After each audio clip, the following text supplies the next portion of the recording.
जी हाँ, ये वही अलजबरा है जिससे ज्यादातर स्टूडेंट्स पीछा छुड़ाकर भागते हैं। पर ये अलजबरा तो आपका पीछा नहीं छोड़ने वाला, क्योंकि ये आपकी रोजमर्रा की जिंदगी से जुड़ा हुआ है।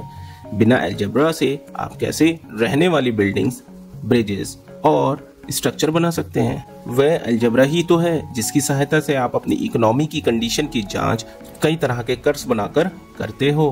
तभी आप समझ पाते हो कि आपकी इकोनॉमिक कंडीशन क्या है। ये वही अलजबरा है जो आपकी मेडिसिन की डोजेज को तय करने में सहायता करता है।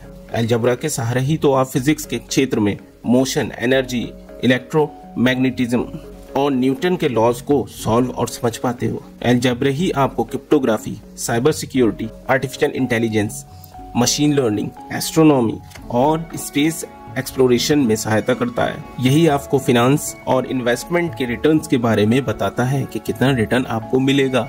मैं हूं father of algebra, Al Khwarizmi, Islamic golden age से।